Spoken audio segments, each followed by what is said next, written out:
আজকে ইলা রান্না করে আবার নতুন একটা রেসিপি নিয়ে চলে এসেছি, মাছের ডিমের ধোকা। কিভাবে করছি দেখতে থাকো। ছোলার ডাল একটা মিক্সিতে নিয়ে নিচ্ছি। ছোলার ডাল নিয়ে নিয়েছি।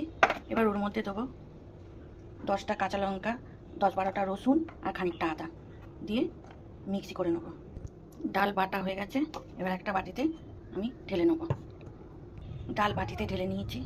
ওর মধ্যে এবার মশলা দেবো, নুন, চিনি, কালো জিরে, হলুদ আর হিং দেবো। হিং দিয়ে মাছের ডিম দিয়ে ভালো করে মেখে নিচ্ছি। মাখা হয়ে গেছে। এবার একটা থালা নিয়েছি, থালার মধ্যে সামান্য তেল দিয়ে ভালো করে মেখে বাটারটা ঢেলে দেবো।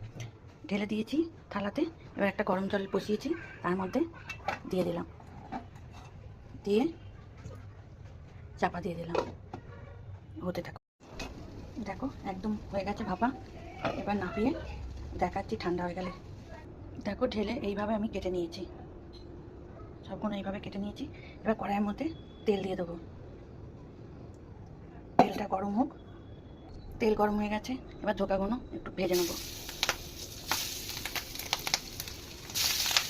দেখো ভাজা হয়ে গেছে। এবার তুলে নেব। ভেজে সব তুলে নিয়েছি। এবার ওই তেলেতে গোটা গরম মশলা, তেজপাতা আর জিরে ফোড়ন দিয়ে দিলাম। এর মধ্যে আমি একটা মশলা রেডি করে নিচ্ছি। টক দই, ধনে, জিরে, হলুদ, নুন, লঙ্কা দিয়ে দিলাম। তারপরে হচ্ছে চিনি, নুন, আদা রসুন বাটা দিয়ে ভালো করে একটু মেখে নেব জল দিয়ে। সামান্য জল দিয়ে মেখে নেব। মশলা মাখা হয়ে গেছে। এবার ওই কড়াইয়ে দিয়ে দিলাম।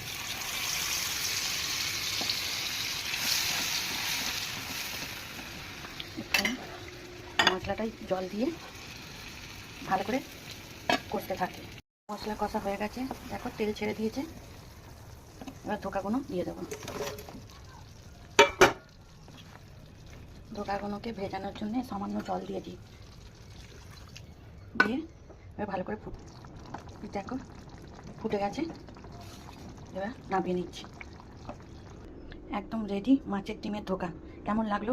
ভালো লাগলে লাইক, কমেন্ট, শেয়ার করে দিও।